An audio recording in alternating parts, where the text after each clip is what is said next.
Hello दोस्तों, आप सभी का स्वागत है अपने ही चैनल जीके माध्यिका पर। दोस्तों, सबसे पहले आप लोगों को कंफर्म कर देते हैं कि 29 जनवरी को कोई शिफ्ट में एसएससीजीडी का एग्ज़ाम नहीं है। इसलिए दोस्तों, आज के इस वीडियो में 13 महत्वपूर्ण जीके क्वेश्चंस का एनालिसिस करेंगे और क्वेश्चन वही कवर करेंगे जहाँ से क्वेश्चंस एग्ज़ाम में पूछा जा रहा है। और साथ ही दोस्तों सभी क्वेश्चंस का एक्स्ट्रा फैक्ट भी देखेंगे। तो दोस्तों, अगर आपके आगे की डेट में एसएससीजीडी का एग्ज़ाम है तो आप लोग इस वीडियो को लास्ट तक ज़रूर देखिएगा और चैनल पर नए हैं तो चैनल को ज़रूर सब्सक्राइब कर लीजिएगा। ठीक है, तो चलिए आज का वीडियो शुरू करते हैं। तो दोस्तों, पहला प्रश्न है 2011 जनगणना के अनुसार भारत के किस राज्य का जनसंख्या घनत्व सबसे कम है। तो 2011 जनगणना के अनुसार भारत के किस राज्य का जनसंख्या घनत्व जो है सबसे कम है, अरुणाचल प्रदेश का। ठीक है, अब दोस्तों बात कर लेते हैं कि सबसे अधिक जनसंख्या घनत्व वाला राज्य कौन सा है, तो बिहार है।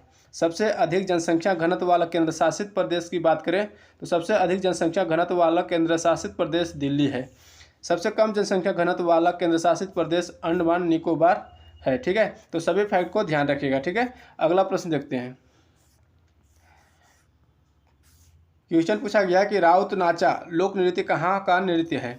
तो राउत नाचा जो है लोक नृत्य कहाँ का नृत्य है, छत्तीसगढ़ का। ठीक है, अब दोस्तों बात कर लेते हैं कि पंडवानी, कर्मा, झूमर, नवारानी छत्तीसगढ़ के प्रमुख लोक नृत्य है। ठीक है, तो सभी फैक्ट को ध्यान रखिएगा। आगे देखते हैं। क्वेश्चन है हॉकी मैदान की लंबाई और चौड़ाई कितनी होती है।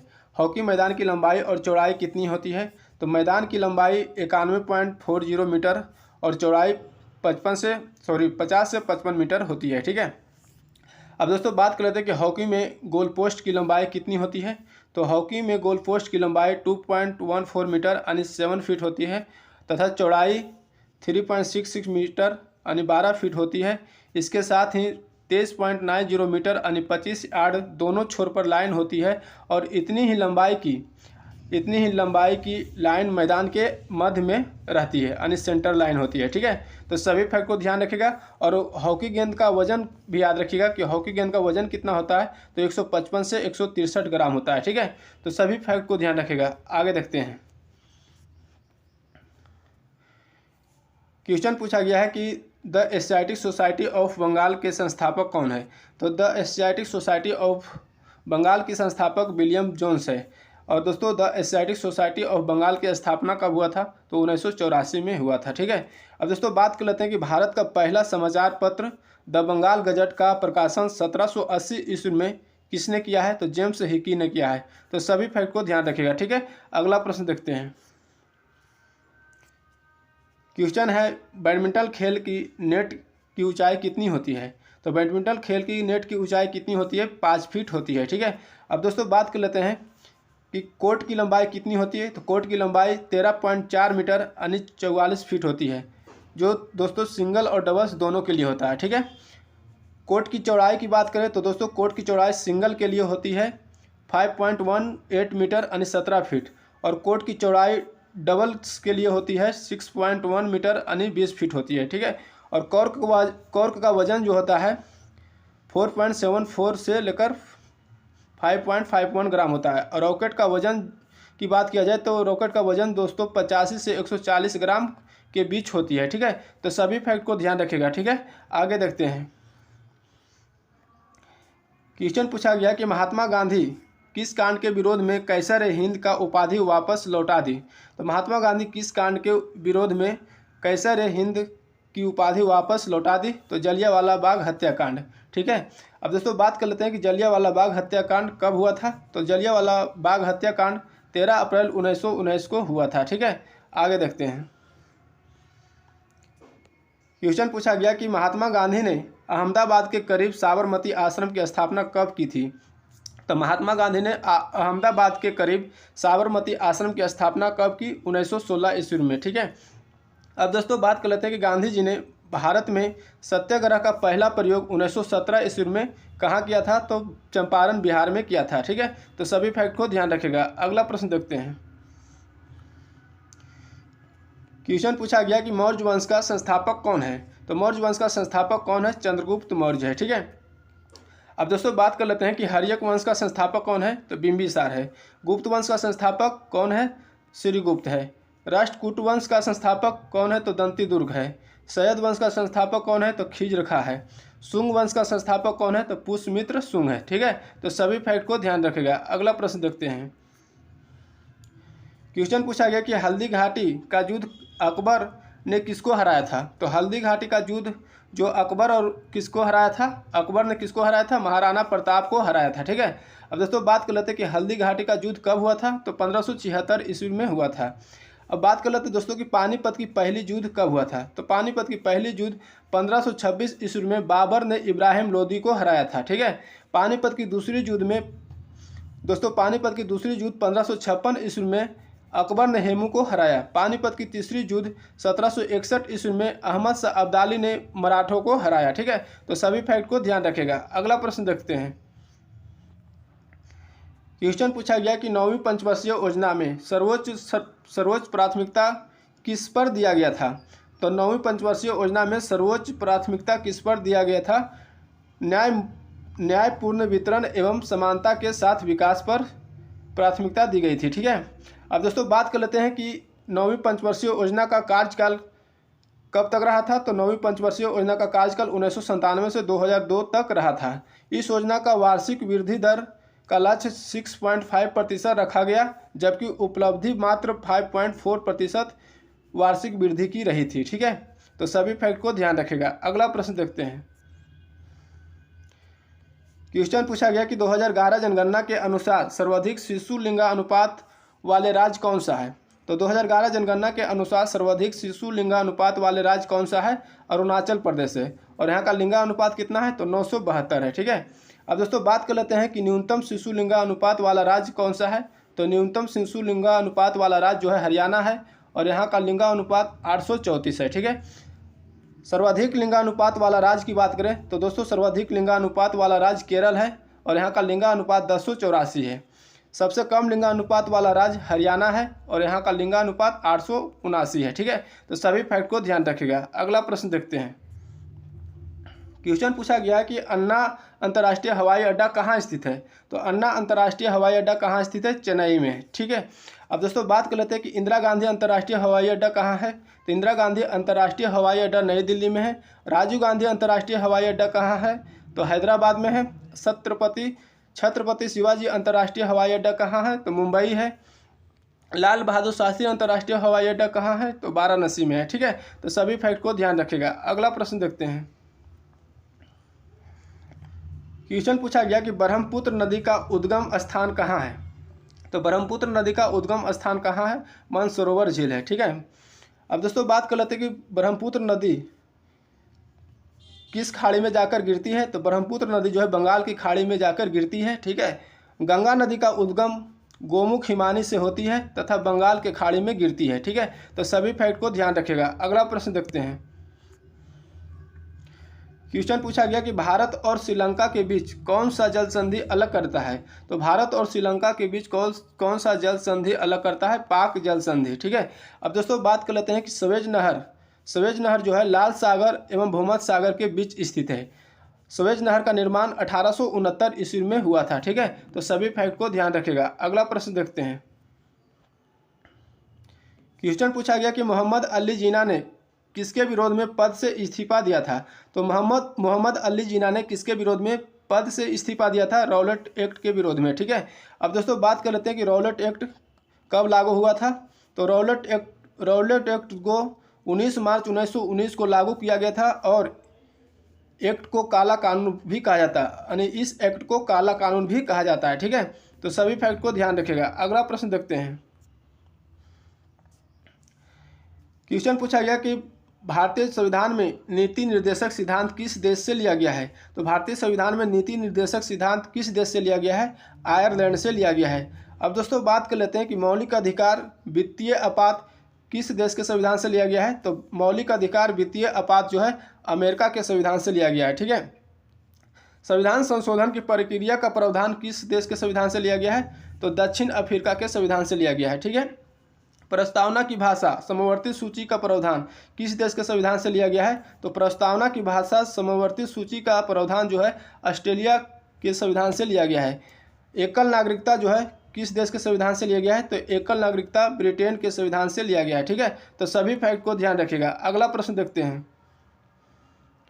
क्वेश्चन पूछा गया है कि सौर ऊर्जा को विद्युत ऊर्जा में कौन सा उपकरण बदलता है। तो सौर ऊर्जा को विद्युत ऊर्जा में कौन सा उपकरण बदलता है, सोलर सेल बदलता है। ठीक है, अब दोस्तों बात कर लेते हैं कि डायनेमो जो है यांत्रिक ऊर्जा को विद्युत ऊर्जा में बदलता है, विद्युत मोटर विद्युत ऊर्जा को यांत्रिक ऊर्जा में बदलता है, माइक्रोफोन जो है ध्वनि ऊर्जा को विद्युत ऊर्जा में बदलता है, लाउड स्पीकर जो है विद्युत ऊर्जा को ध्वनि ऊर्जा में बदलता है। ठीक है, तो सभी फैक्ट को ध्यान रखेगा। अगला प्रश्न देखते हैं। क्वेश्चन पूछा गया कि जल का घनत्व किस ताप पर अधिकतम होता है। तो जल का घनत्व किस ताप पर अधिकतम होता है, 4 डिग्री सेल्सियस पर अधिकतम होता है। अब दोस्तों बात कर लेते हैं कि जल का आयतन जो है 0 डिग्री सेल्सियस से 4 डिग्री सेल्सियस तक गर्म करने पर घटता है तथा 4 डिग्री सेल्सियस के बाद गर्म करने पर आयतन क्या होता है, बढ़ना शुरू होता है यानी बढ़ता है। ठीक है, तो सभी फैक्ट को ध्यान रखिएगा। अगला प्रश्न देखते हैं। क्वेश्चन पूछा गया कि ओडिशा के ब्रजराजनगर विधानसभा उपचुनाव 2022 किसने जीता है। तो ओडिशा के ब्रजराजनगर विधानसभा उपचुनाव जो है अलका मोहंती ने जीता है। ठीक है, जो बीजू जनता दल पार्टी से संबंधित है। ठीक है, अब दोस्तों बात कर लेते हैं कि धामनगर विधानसभा उपचुनाव 2022 किसने जीता है।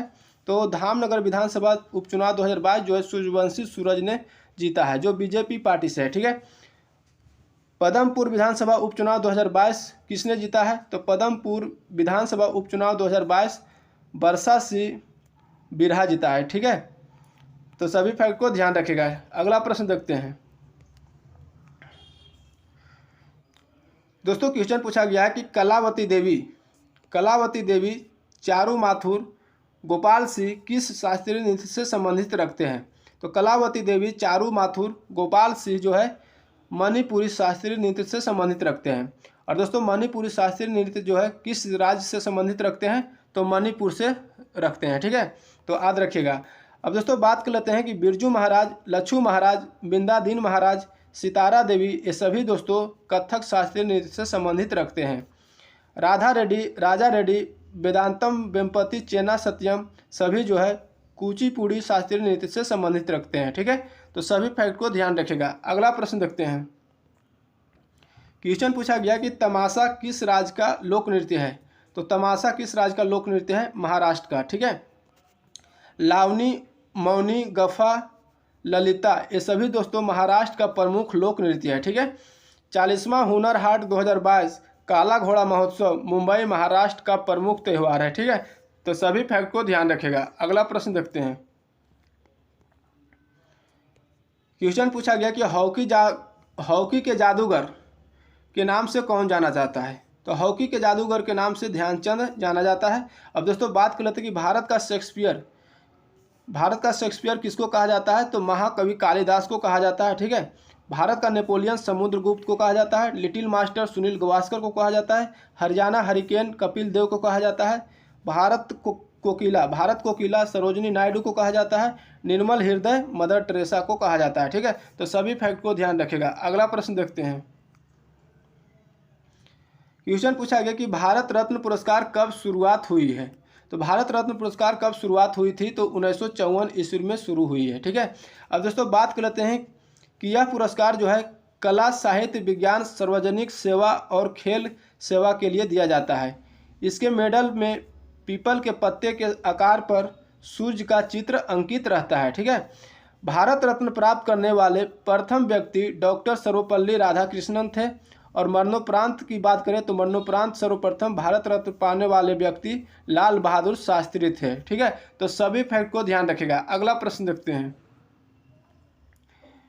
क्वेश्चन पूछा गया कि संयुक्त राष्ट्र संघ यानी यूएनओ के प्रथम महासचिव कौन थे। तो यूएनओ के प्रथम महासचिव कौन थे, त्रिगवेली, जो नॉर्वे देश के हैं। ठीक है, अब दोस्तों बात कर लेते हैं कि यूएनओ की स्थापना कब हुई थी। तो यूएनओ की स्थापना 24 अक्टूबर 1945 ईस्वी को हुई है। इसका मुख्यालय न्यूयॉर्क में है।